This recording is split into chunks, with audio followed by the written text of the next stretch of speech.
Hello class 10th students, triangles के second exercise के first question को हम लोग आज की वीडियो में सॉल्व करेंगे। क्वेश्चन में क्या कह रहा है कि इन दोनों फिगर्स में डी जो है वो पैरेलल है बीसी के। ये वाली जो लाइन है डी ये पैरेलल है बीसी के। डी वाली लाइन जो है बीसी के पैरेलल है और डी वाली लाइन इस वाले फिगर में भी बीसी के क्या है, पैरेलल है। मैं आपसे पूछ रहा हूँ कि आपने थेल्स थ्योरम पढ़ा है?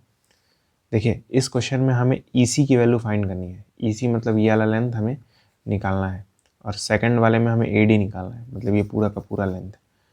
ठीक है, फर्स्ट वाले में हमें EC निकालना है, सेकंड वाले में AD मतलब ये पूरा का पूरा लेंथ निकालना है।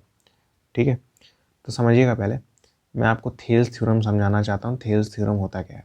सपोज करिए आपके पास एक ट्रायंगल है। इस ट्रायंगल का नाम लिख देते हैं AB और C। और मान लीजिए इस ट्रायंगल में यहाँ पे एक साइड है जो नीचे वाले साइड के पैरेलल है। अब क्या मान लीजिए कि ये वाली जो साइड है वो इस वाले साइड के क्या है, पैरेलल है। ठीक है, ये वाली जो साइड है वो इसके क्या है, पैरेलल है, ऐसा आप मान लीजिए। और मान लीजिए ये M और N पे कट हो रहे हैं। ठीक है, मान लीजिए यहाँ पे जो पॉइंट है वो M है और यहाँ पे पॉइंट N है। तो थेल्स थ्योरम कहता है कि इस साइड का रेशियो अगर आप इस साइड के साथ निकालेंगे तो वो इक्वल होगा जब आप इस साइड का रेशियो इस वाले साइड के साथ निकालेंगे। कहने का मेरा मतलब क्या है कि थेल्स थ्योरम के अकॉर्डिंग AM/MB ये इक्वल होगा AN/NC के। ठीक है, मतलब इस साइड का रेशियो इस साइड के साथ AM/MB इक्वल होगा इस साइड का रेशियो इस वाले साइड के साथ, यानी AN/NC। ठीक है, कॉन्सेप्ट समझिएगा। इस साइड का रेशियो इस साइड के साथ, इस साइड का रेशियो इस साइड के साथ आपस में इक्वल होंगे। ये याद मत करिएगा प्लीज़, ऐसे याद रखिए, इस साइड का रेशियो इस साइड के साथ और इस साइड का रेशियो इस साइड के साथ आपस में क्या होंगे, इक्वल होंगे। अगर आपको ये समझ में आ गया है तो फिर ये फर्स्ट वाला क्वेश्चन बहुत ही आसानी से लग जाएगा। फर्स्ट वाले क्वेश्चन में क्या बोला है कि ये वाली जो लाइन है, ये वाली जो लाइन है वो इस वाले लाइन के पैरेलल है। जब तक पैरेलल नहीं बोलेगा आप थेल्स थ्योरम नहीं अप्लाई कर सकते हैं। ये वाली जो लाइन है वो इसके क्या है, पैरेलल है। ठीक है, तो हमें क्या करना होगा, इस साइड का रेशियो इस साइड के साथ इक्वल लेना पड़ेगा इस साइड का रेशियो इस वाले साइड के साथ। यही थेल्स थ्योरम था ना। तो फर्स्ट वाले में मैं लिखूंगा according to Thales theorem, according to Thales theorem, according to Thales theorem AD by DB ये इक्वल होगा A बाई EC के। आपको समझ आया? थेल्स थ्योरम के अनुसार ये वाले साइड का रेशियो इस वाले साइड के साथ, मतलब AD/DB इक्वल होगा इस वाले साइड का रेशियो इस वाले साइड के साथ, यानी AE/EC के।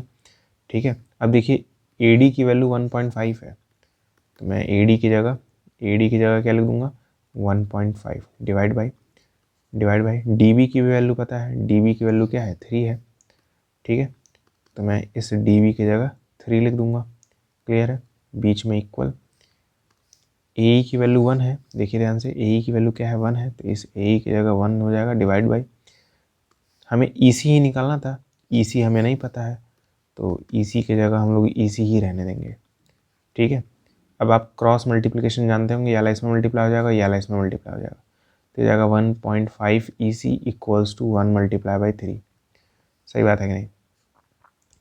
जब ये वाला टर्म इसमें मल्टीप्लाई होगा तो ये आ जाएगा, बीच में इक्वल, 3 जब 1 में मल्टीप्लाई होगा तो 3 आ जाएगा।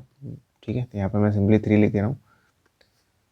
ठीक है, EC की वैल्यू निकालनी है तो इसको उस साइड भेजना पड़ेगा, तो डिवाइड में चल जाएगा, तो EC की वैल्यू क्या हो जाएगी, 3 डिवाइड बाई 1.5। अब आप जानते हैं कि ये पॉइंट अगर नीचे से हटाएंगे तो ऊपर एक 0 बढ़ जाता है, 15 2 ज़ा 30, तो EC की वैल्यू क्या आ गई, 2 सेंटीमीटर। और हमारा आंसर कंप्लीट हुआ। पहले वाले में EC ही निकालना था तो EC की वैल्यू क्या आ गई, 2 आ गई। अब आते हैं सेकंड क्वेश्चन पे, इसको पहले नोट कर लीजिए। अब देखिए सेकंड क्वेश्चन में क्या गिवन है कि DE जो है वो BC के पैरेलल है, मतलब ये वाला जो लाइन है वो इस वाले लाइन के पैरेलल है। हमें AD फाइंड करना है, मतलब ये वाली साइड। ठीक है, हमें AD फाइंड करना है, मतलब ये वाला साइड हमें निकालना है।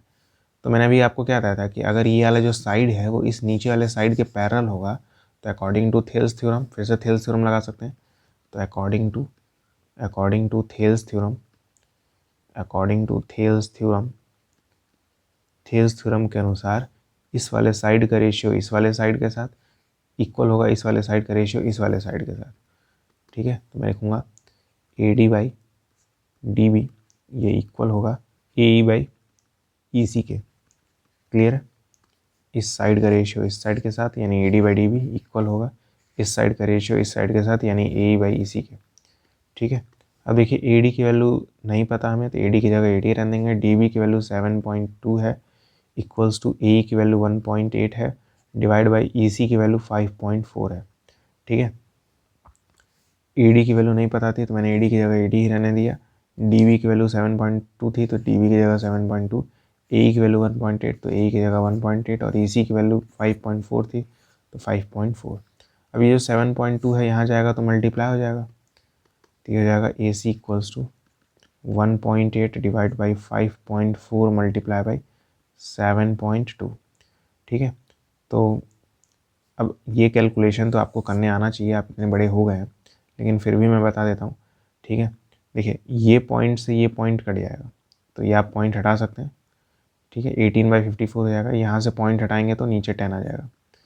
ठीक है, तो अब आप जानते हैं 18 3 ज़ा 54 होता है और 3 से जब इसको डिवाइड करेंगे तो 24 बार में कटेगा तो हमें मिलेगा 24/10 विच इज़ 2.4।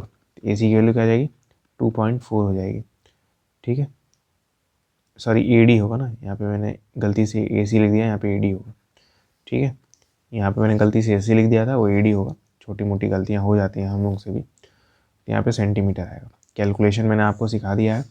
ठीक है, उम्मीद करता हूँ आपको ये समझ में आया होगा और अगर समझ में आया तो वीडियो को लाइक करिएगा।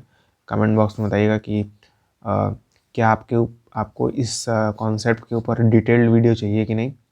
तो मिलते हैं अगले वीडियो में, तब तक के लिए गुड बाय।